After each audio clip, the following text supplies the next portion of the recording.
Stranded Alien Dawn is a colony management strategy game where you take charge of 4 shit-out-of-luck humans struggling to stay alive after their escape pod crash lands on an alien planet. Fortunately, they're a resourceful bunch, and the planet is surprisingly well set up for survival, with not just a breathable atmosphere and lush green valleys, but all the resources you'd need to thrive. It's like they crash landed in Home Depot, then after stepping out of the smoking wreckage of the store, emerged into an idyllic valley somewhere in Colorado. All is not that great, however, as various pesky alien interferences start to appear. You'll get raided regularly by different crawling and flying creatures attempting to devour you. Meteorite strikes, solar flares, and ash storms will periodically hamper your survival efforts, and are a reminder that you're not in Kansas. It's good that they include this reminder, because it's actually easy to forget that this is not actually set in Kansas. The whole alien sci-fi theme honestly seems a bit phoned in. Sure, there are some insectoid alien creatures and trippy looking shrooms, but beyond that, it's as if they made a perfectly serviceable survival strategy game set in the American West. Then the marketing department decided that sci-fi is really hot right now, and so they had to completely reskin the game so that it's set on an alien planet. So they basically changed the colours of the tomato plants to purple, called them beef berries, and slapped a "Ship It" sticker on it. Even the music with its slide guitar and steely twang feels like it was lifted straight out of a down-home fishing or hunting sim, instead of a sci-fi colony game.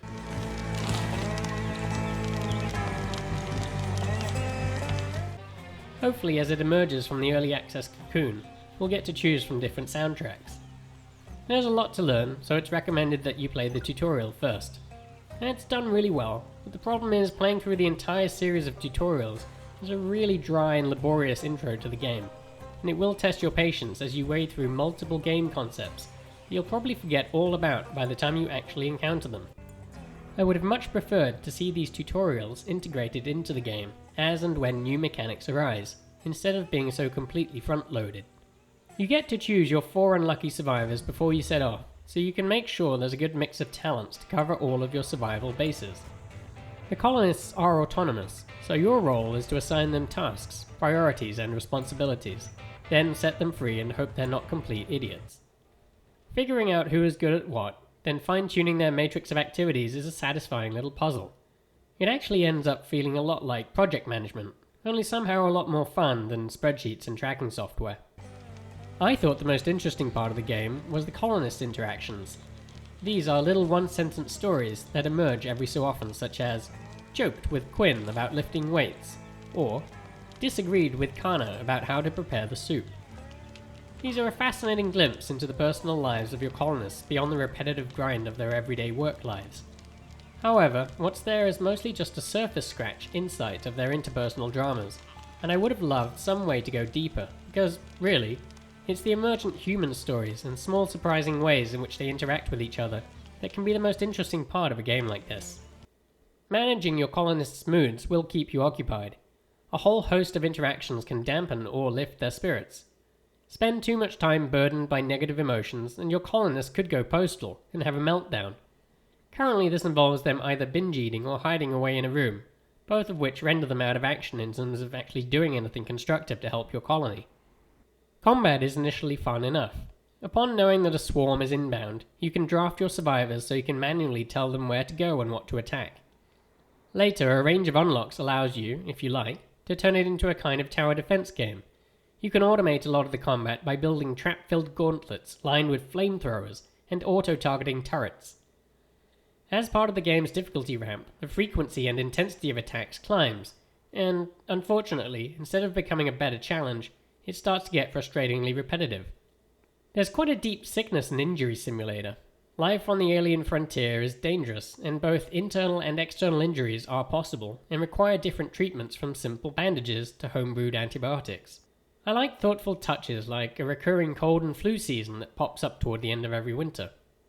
Yes, weather is a thing and so are seasons. At one point, one of my colonists even got a suspected brain parasite. Another time, one was hit by lightning which rendered them unconscious and left them with lingering physical and mental debuffs. I really liked how much thought and detail was given to this area of the game's survival aspect. There are little things that drove me bonkers, like how food goes rotten, and despite there being perfectly good food around, the colonists will just willingly chow down on a mouldy bowl of mush, and then become incapacitated by fits of vomiting. These are trivial tweaks that will make a big difference as development advances. I found the building structures pretty vanilla. You'll end up with a shelter that looks like it could have been built by a homesteader somewhere in the 19th century Great Plains. Sure, you can make a carpet out of local leathery flora, but it ends up just looking like a garishly funky carpet from planet Earth. I suppose this makes some sense. Having crash landed and lost all of their tech, it would take time to build their way back up through research to something that would resemble a futuristic concept.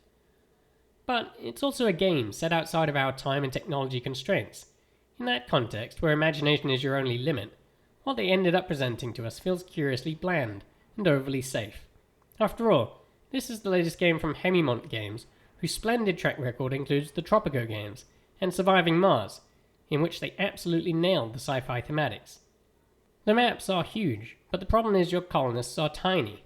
It takes them a long time to get anywhere. If they spend the night away from shelter, they'll quickly succumb to exhaustion and hypothermia. So your range of possible exploration and exploitation is pretty limited, borrowing very heavily from Frostpunk.